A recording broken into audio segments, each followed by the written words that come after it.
주일학교 선생님께서 아이들에게 물어봅니다. 얘들아, 내가 만약 집과 자동차와 내가 가진 모든 것들을 다 팔아서 교회에 헌금하고 하나님의 나라를 위해서 쓴다면 나는 천국 갈 수 있을까? 라고 물어보았습니다. 그랬더니 아이들이 아니요 라고 대답을 합니다. 아이들이 교육을 참 잘 받았습니다. 그러면 내가 교회를 열심히 청소하고 열심히 헌신하고 봉사하면 천국 갈 수 있을까? 라고 물어보았습니다. 그랬더니 아이들이 아니라고 대답했습니다. 그러면 어떻게 하면 천국 갈 수 있을까 물어봅니다. 그러자 한 아이가 손을 번쩍 들고 이야기합니다. 일단 죽어야지요. 네, 일단 죽어야 천국을 갑니다. 죽기가 싫어서 우리 천국 가기를 싫어하는 사람들이 참 많습니다. 천국 가는 것보다 천당 조금 밑에 있는 분당에서 조물주보다 더 위대하다는 건물주가 되어서 살기를 원합니다. 네, 건물주로 분당에 살면 뭐 천국 안 가도 되지 않을까라고 생각합니다. 그것 못 되지만 그래도 이 부천에서 그러고 살면 좀 낫지 않을까. 그래서 여러분 선택하셔서 지금 살고 계신 것 아닙니까? 네, 오늘 우리 본문에 천국 12절 말씀에 천국은 침노를 당한다 라고 되어 있습니다. 그리고 침노하는 자는 빼앗는다 라고 되어 있습니다. 천국을 침노한답니다. 이 마치 부동산 투기라도 하는 것처럼 먼저 가서 천국을 선점할 수 있지 않을까라는 생각을 가집니다. 어떻게 하면 천국에 가서도 좀 이렇게 넓은 평수에서 살 수 있지 않을까라고 생각을 합니다. 어떻게 하면 천국 가서 넓은 평수에 살 수 있을까요? 장로님 한 분이 돌아가셔서 천국에 가셨습니다. 그래서 천국에서 이렇게 딱 들어가 보니까 같은 교회에 있던 그 전에 먼저 돌아가신 어떤 성도님 한 분이 아주 큰 넓은 상에다가 아주 푸짐한 음식을 이렇게 드시고 계시더랍니다. 와, 그래서 저 우리 교회 저 집사님이 저 정도면 내가 장로로서 이렇게 수고를 했는데 나 정도면 더 푸짐한 상이 준비되어져 있겠지 하고 내심 기대를 하고 천국에 들어갑니다. 그런데 한참을 기다려도 음식이 안 나옵니다. 그래서 지나가는 천사에게 이보시오, 내가 왔는데 내게 음식을 안 주십니까? 기다렸더니 그 천사가 얼른 가서 가져다 주는데 짜장면 한 그릇 가져다 주더랍니다. 그래서 이게 화가 났습니다. 이게 나는 평생에 이 장로로서 열심히 수고했는데 짜장면밖에 안 줘? 도대체 먼저 가신 우리 목사님은 뭘 드실까 궁금해졌습니다. 그래서 물어봅니다. 우리 목사님은 어디 계신가 물어봤더니 천사가 하는 말이 짜장면 배달 나갔습니다. 라고 그러시더랍니다. 네, 천국을 가서 어떻게 선점하고 천국에서 어떤 상을 받을 수 있을지 그래서 우리 알 수 없습니다. 이 천국은 침노하는 자들이다라는 이 성경 구절은요, 이 마태복음 중에서도 가장 해석하기가 어려운 구절입니다. 여러 학자들마다 나름대로 저마다의 다른 해석들을 내어놓고 있어서 어느 것이 옳다라고 보기가 상당히 어렵습니다. 그런데요, 그래서 제가 이 말씀을 그냥 지나갈까도 생각했는데 우리가 조금 한번 깊이 생각해 보아야 되겠다라는 생각으로 오늘 말씀을 함께 나누려고 합니다. 그 전에 하나님의 나라, 하늘나라, 그리고 천국이라고 성경은 여러 가지 단어로 표현합니다. 하늘나라라고 하면 하늘에 있는 나라라고 생각이 듭니다. 그래서 위치상으로 이 땅이 아니라 하늘 위에 있는 곳이지요. 천국 하면 어떻게 되나요? 그것도 마찬가지로 하늘에 있는 왕국을 의미합니다. 나라라는 말을 왕국으로 바꾸었습니다. 그런 정도 차이 있는 것 같습니다. 그런데 마태복음에는 하나님의 나라라는 단어를 또 씁니다. 하나님의 나라라는 것은 또 어디일까요? 하나님이 다스리시는 곳이구나. 이 의미가 조금 더 넓어지는 것 같습니다. 왜요?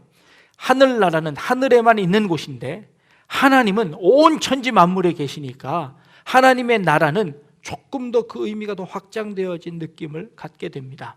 그런데 성경에서는 하나님의 나라와 하늘나라, 천국은 다 동의어로 사용하고 있습니다. 같은 말로 사용하고 있습니다. 누가복음 17장에 20절에 가보면 바리새인과 사두개인들이 예수님께 나와서 이렇게 물어봅니다. 하나님의 나라가 언제 임합니까? 라고 예수님에게 물어봅니다. 그랬더니 예수님께서 이렇게 대답하십니다. 하나님의 나라는 볼 수 있게 임하는 것이 아니고 또 여기 있다 저기 있다 하는 것도 아니니 하나님의 나라는 너희 안에 있느니라 라고 말씀하십니다. 이게 아리송한 말씀입니다. 모를 말씀만 예수님이 하십니다. 하나님의 나라가 저 하늘나라에 있지요. 하나님이 계신 곳이 하나님의 나라지요. 그런데 예수님은 그 하나님의 나라가 너희 안에 있다고 하십니다. 그 너희 안은 어딜까요? 지금 이 질문을 하는 사람은 바리새인과 사두개인들입니다. 그들은 예수님을 믿지 않습니다. 그리고 그 율법적으로만 하나님을 따라가는 그런 사람들입니다. 그런데 너희 안에 하나님의 나라가 있다고 하면 그 안이라는 것은 바리새인들의 마음속일까요? 그러면 그 바리새인들은 이미 천국을 소유한 사람들일까요? 그 바리새인과 사두개인들은 그 천국을 이미 살고 있는 사람일까요? 아니요, 그렇지 않겠지요. 그런데요, 이 예수님께서 이 말씀을 하신 너희 안에 있다고 하시는 이 안에라는 말은 너희 마음 안에 있다, 너희들 안에 있다라는 말이 아니라 이것은 너희들 가운데 있다라는 것입니다. 너희들 가운데, 어멍이라는 그 전치사를 씁니다. 너희들 가운데 하나님의 나라가 있다라는 것이죠. 하나님의 나라가 너희 가운데 있다는 말은 또 무슨 뜻일까요? 지금 예수님을 가운데 두고 이 바리새인과 사두개인들이 쭉 둘러섰습니다. 그리고는 예수님을 향해서 질문하는 겁니다. 당신이 하나님의 아들이라고? 당신이 하나님의 아들이면 그 하나님의 나라가 언제쯤 임해서 당신의 나라가 임하십니까? 예수님을 향하여서 손가락질하며 예수님을 향하여서 그렇게 질문하는 겁니다. 도대체 당신이 하나님의 아들이라고 하는데 하나님의 나라가 언제 임하는 것이냐라고 물어봅니다. 그러자 예수님께서 이 말씀을 하시는 겁니다. 하나님의 나라는 너희 안에 있다, 너희 가운데 있다. 지금 이 바리새인들과 사두개인 가운데 누가 있지요? 예수님이 계시는 겁니다. 하나님의 나라는 바로 이 바리새인들 가운데 있는 예수님의 모습으로 예수님께서 이 땅에 오시면서 하나님의 나라가 그들 가운데 임하기 시작하는 것입니다. 세례 요한이 처음 복음을 전하면서 뭐라고 이야기했나요? 회개하라, 천국이 가까웠느니라 라고 이야기했습니다. 천국이 가까웠답니다. 천국이 오고 있답니다. 그 천국이 어디서 오고 있나요? 세례 요한은 예수님의 길을 예비한 사람이죠. 세례 요한은 예수님 오실 메시아를 기대하며 그 오실 메시아의 길을 준비한 사람이 세례 요한입니다. 그러면 지금 이 세례 요한이 그 예수님에 대해서 이야기했고 가까이 올 천국에 대해서 이야기했다는 것은 그 예수님이 천국이라는 것을 의미하고 있지요. 예수님께서, 아니 하나님께서 인간이 되셔서 예수님의 이 몸을 입고 이 땅에 오셔서 우리 가운데 오시는 순간 하나님의 나라가 이 땅 가운데 서서히 이루어지기 시작하는 것이지요. 그런 의미에서 하나님의 나라라는 곳은 이 땅에 임해지는 것이지요. 예수님과 함께 이 땅에 임하는 것입니다. 그렇다면 우리 이 이야기를 잠깐 머릿속에 잘 기억하시며 12절 말씀을 봅니다. 세례 요한의 때부터 지금까지 천국은 침노를 당한다. 아니 예수님께서, 하나님께서 이 땅에 오셔서 천국을 시작하셨는데 그 천국이 침노를 당한답니다. 이게 도대체 무슨 뜻일까요? 우리 개역 개정 성경에는 한번 화면을 한번 보여주십시오. 개역 개정 성경에는 세례 요한의 때부터 지금까지 천국은 침노를 당하나니 침노하는 자는 빼앗느니라. 이게 개역 개정판의 설명입니다. 다른 성경을 찾아봤습니다. 그 다음 페이지 공동 번역. 세례 요한 때부터 지금까지 하늘나라는 폭행을 당해왔다. 그리고 폭행을 쓰는 사람들이 하늘나라를 빼앗으려고 한다. 전혀 다른 말이죠. 이 공동 번역 성경에는 이 같은 본문을 다르게 해석하고 있습니다. 어떤 그 폭행을 저지르는 사람들이 천국을 가서 폭행을 해서 빼앗으려고 합니다. 그리고 그 폭행하는 사람들이 결국에 하나님 나라를 빼앗게 된다라는 것이죠. 전혀 다른 의미입니다. 자, 그러면 그 다음 성경을 한번 볼까요? 새 번역입니다. 세례자 요한 때로부터 지금까지 하늘나라는 힘을 떨치고 있다. 그리고 그 힘을 쓰는 사람들이 그것을 차지한다. 도대체 이건 또 무슨 말일까요? 지금 같은 성경을 이게 각자 다르게 번역을 했습니다. 또 다른 걸 한번 볼까요? 우리나라의 성경이 이렇게 많습니다. 세례 요한의 때부터 지금까지 하늘나라는 침략을 당하고 있다. 그리고 침략하는 사람들이 그 나라를 빼앗는다. 공동번역과 비슷합니다. 또 다른 성경이 하나 있습니다. 우리말 성경입니다. 세례자 요한 때부터 지금까지 하늘나라는 침략당하고 있으니 침략하는 사람들이 차지하게 될 것이다. 이것은 또 차지할 거랍니다. 자, 도대체 이 말씀이 무슨 뜻일까요? 이 말은요, 이 중에서 침략한다라고 되어 있는 비아제타이라는 이 단어를 어떻게 해석하느냐에 따라서 이 성경을 이렇게도 해석 가능하고 저렇게도 해석 가능하게 바뀌어집니다. 이 비아제타이라는 이 단어가요, 수동태, 중간태, 능동태, 이게 모양이 똑같습니다. 그래서 이게 뭘로 해석을 해도 사실은 문법적으로 상관이 없습니다. 그러나 이 성경 전체의 문맥을 통해서 이것을 어떻게 해석하느냐에 따라서 이 천국에 관한 이 생각들이 완전히 달라져 버린다는 것이죠. 요거를 잘 해석해야 합니다. 어떤 사람은 이것을 수동태로 해석을 해서 천국이 악한 사람들로부터 침략당하는 것, 근데 말이 안 되지요. 천국이 어떻게, 하나님이 계신 그 천국이, 그 힘을 가진 사람들이 그 천국을 침략해서 그 천국을 강탈할 수 있겠습니까? 그것을 하나님께서 그대로 내버려 두신다면 그것은 천국이 아닐 겁니다. 그렇다면 도대체 이것은 천국이 침노당한다는 이 말은 무엇일까요? 이 비아제타이라는 이 단어를 신적 수동태로 해석을 하는 겁니다. 신적 수동태라 함은 무엇이냐면, 하나님께서 그 헬라어에는 능동태와 수동태, 뭘 능동적으로 행하는 것 아니면 내가 그 행위를 받는 것, 그 중간에 중간태라는 것이 있습니다.